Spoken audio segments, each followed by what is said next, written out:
You look at the indictments that have come down over the last few years. You've had Bill Cosby, you have had R. Kelly, you have had now Puffy. It is like they've indicted the 90s. And a phenomenon that seems to always happen, or all too often happen, is when these indictments come down to these people who are beloved in our communities, these people who are, legends in our community. There's almost a nonsensical rush to make sense out of something that doesn't. And I think it's because we hold them higher standard because of the way they made us feel. I think that is how bad we as a people generally needs to be feel. We hold these people up. Like it wasn't Cliff Huxtable that was accused. It was Bill Cosby. But we conflate the two. It isn't the people that sing the songs that are doing it. It's the artists. Case in point, what has happened with Puffy. I've heard any number of people. One guy in particular, who I'm not going to say, he went on and on and on about how this was a setup because of his business dealings with the liquor company Diageo, and how he was getting too big for his britches, and how this is a scheme to bring down the black man. And you know what? I am going to take this gentleman at his word. Maybe he is privy to information that only those in the inner circle or inner workings of Puffy's empire would know about. I do find it odd that he would know that much, and instead of telling it to us, he's not telling it to a prosecutor. But I'll take you at your word. Maybe you do have insight as to what happened. Maybe you do have insight as to the inner workings and how these things got weaponized against him. Maybe you do. And I'm going to take you at the word. Maybe you're earnest when you make these accusations, when you say these things. Maybe they did set him up because he was getting too high on the horse. Maybe they did have all these people testify against him. Maybe they did ship vats of baby oil and dildos and KY jelly. Maybe they did scrape the serial numbers off of AK-47. Maybe they did all of that in an attempt to, as you say, bring him down. Maybe they did. I'm going to take you at your word because I think that you're earnestly saying what you think you believe. What you believe. Maybe they did all of those things. Maybe, as you say, and we all know that there can be conspiratorial aspects that are leveled at black man. That is true. So maybe this person knows something. He's telling us in an earnest way. He is laying out the unvarnished truth. And maybe if we took it seriously, this wouldn't be happening. I'm going to give you the benefit of the doubt. And I'm going to say that you are probably telling the truth from your perspective. You probably are. And maybe it all makes sense to you. Maybe the setup makes sense to you. Maybe all that happened makes sense to you. All the allegations, the hours and hours and hours of investigation, the years of investigation, the multi-page indictment. Because it's funny to me that there's the very same people who say these kinds of things. They don't believe a multi-page indictment against a celebrity they love, but they'll believe a lie on the internet about somebody they don't want to vote for, which seems confusing to me. But I will take you at your word. You seem to be an earnest man who's only concerned about what is the things that are done right. So maybe all these things happen. Maybe the conspiracy is true. And I only have one question.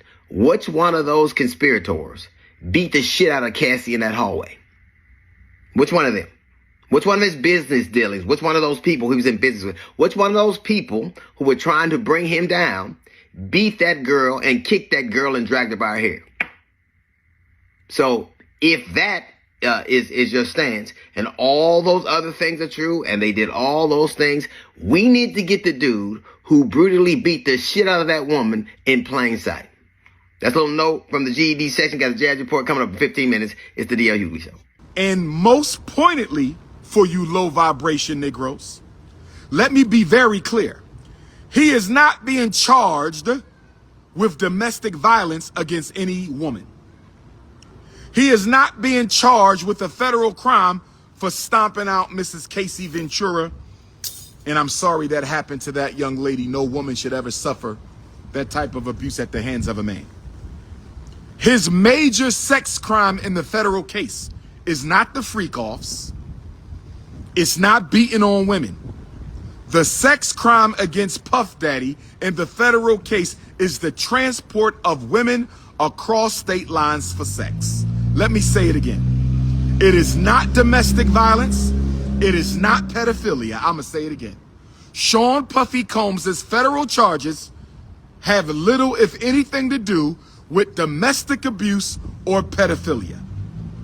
His major sex crime federally is he's being accused of transporting women across state lines to engage in sex. What we call prostitution. Not Cassie, not the freak-offs, not underage girls, but prostitution. Why am I bringing this up? Because I don't support prostitution either. I do not support men paying for the sugar box. I do not support black women having to sexually exploit their sugar box in order to pay their bills. With that being said, prostitution is the oldest female business on the planet Earth. Prostitution is the oldest female business on the planet Earth. Prostitution is the oldest female business on the planet Earth. It is the sexual trafficking that Sean Puffy Combs is being accused of. Not domestic abuse, not freak-offs, not stomping out Cassie, not engaging in sex with underage women. It is interstate sexual trafficking. That is the charge. Why am I bringing this up? I'm bringing this up, peace God, because when I listen to the news, they're not talking about the evidence against Sean Puffy Combs. When I listen to the news, they're not talking about the evidence of Sean Puffy Combs.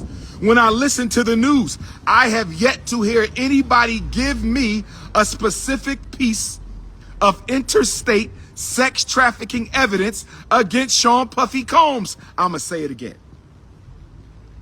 I'm going to say it for the low political IQ Negroes. I'm going to say it for the average political IQ Negroes. And I'm going to say it for the high IQ Negroes. I haven't seen or heard a single piece of evidence against Sean Puffy Combs. I ain't read it in the New York Times.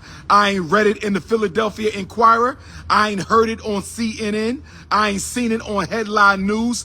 Where is the evidence that Sean Puffy Combs engaged in interstate sex trafficking? I keep hearing about Cassie when I turn on the news. Why are we hearing about Cassie when Cassie has nothing to do with the federal indictment? I don't think any black man should have 1,000 bottles of baby oil.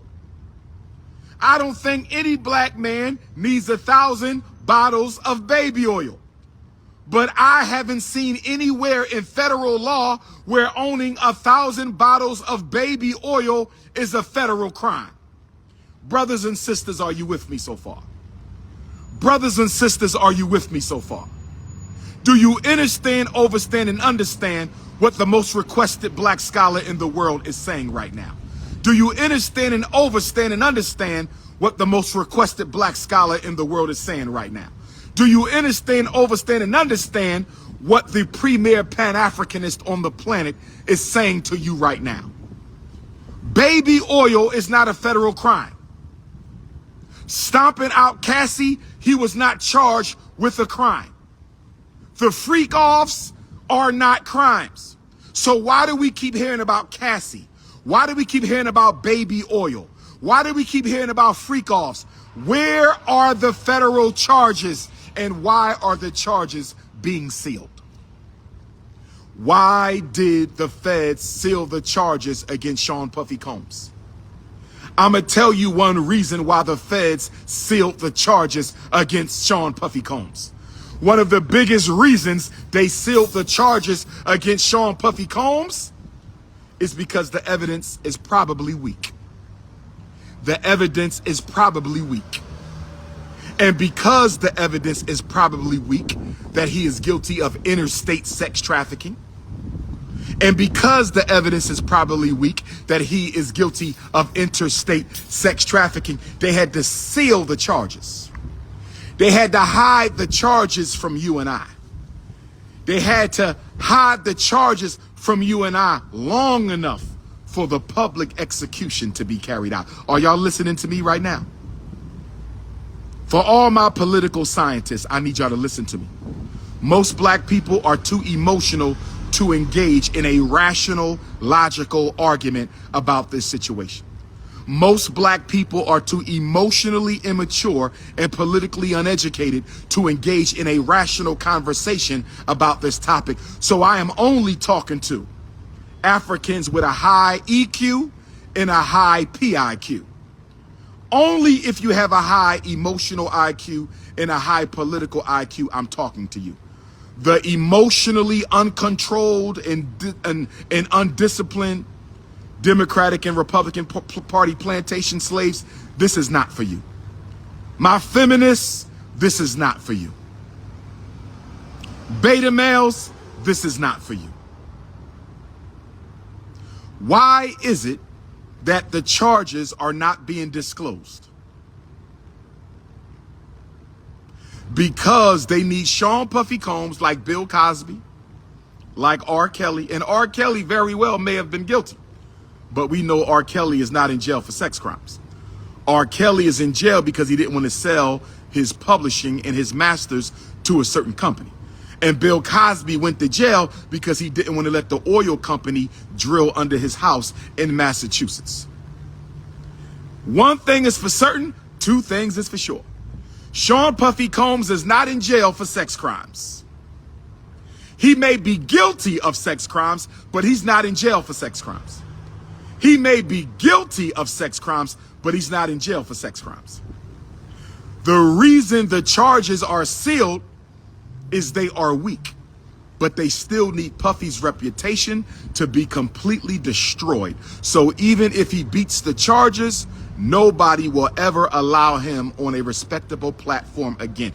This is a public media execution of another black male mogul. I don't care how you feel about him personally. I don't care how you feel about him emotionally. I don't care how you feel about him privately.